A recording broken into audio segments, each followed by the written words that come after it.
ఎంతో టేస్టీగా ఉండే పీతల ఇగురు చేసుకుందామా. ముందుగా మీరు పీతలు అంటే ఎంతమందికి ఇష్టమో కింద కామెంట్ చేయండి. ఫస్ట్ కడాయి పెట్టుకొని అందులో కొంచెం ఆయిల్ వేసుకొని జీలకర్ర, పచ్చిమిర్చి, ఉల్లిపాయ ముక్కలు వేసి బాగా వేగనియాలి.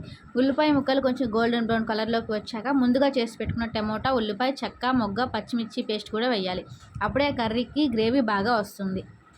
ఆ పేస్ట్ నూనెలో బాగా పచ్చివాసన పోయేలాగా వాడ్చాలి. అందులో కొంచెం ఉప్పు వేసి నూనె పైకి తేలేలా వేపనియాలి. తర్వాత మిక్సీ చేసి పెట్టుకున్న కొబ్బరి, అల్లం, తెల్లగడ్డ పేస్ట్ వేసి అది కూడా బాగా వేగనియాలి. ఆ పేస్ట్ కూడా పచ్చివాసన పోయి బాగా వేగాక ముందుగా మనం క్లీన్ చేసి పెట్టిన పీతల్ని అందులో వేసేయడమే. పీతలకి ఆ గ్రేవీ బాగా పట్టేలా నీట్గా కలుపుకోండి. ఇక్కడ నేను తీసుకుంది నాటు పీతలు కాదు, నార్మల్ పీతలే. అవి కూడా చాలా టేస్ట్గా ఉంటాయి. పీతలకి ఆ గ్రేవీ బాగా పట్టేలా కలుపుకున్నాక కొంచెం పసుపు, కారం, ఉప్పు, హోమ్మేడ్ గరం మసాలా వేసి అది కూడా బాగా కలపండి.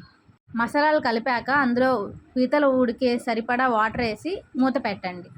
మూత పెట్టి పీతల్ని ఒక 5 నుంచి 10 నిమిషాల వరకు బాగా ఉడకనియాలి. మధ్య మధ్యలో మూత తీసి కలబెట్టుకుంటూ ఉంటే సరిపోతుంది. మనకి ఎంత క్వాంటిటీ గ్రేవీ కావాలో చూసుకొని గ్రేవీ కొంచెం దగ్గర పడ్డాక కొత్తిమీర వేసి కొంచెం సేపు మూత పెట్టి వదిలేస్తే అంతే, ఎంతో టేస్టీగా ఉండే పీతల ఇగురు రెడీ. చాలా సూపర్గా ఉంటుంది. అసలు ఈ పీతలు వండుతుంటేనే స్మెల్ వస్తుంది. వాహ్!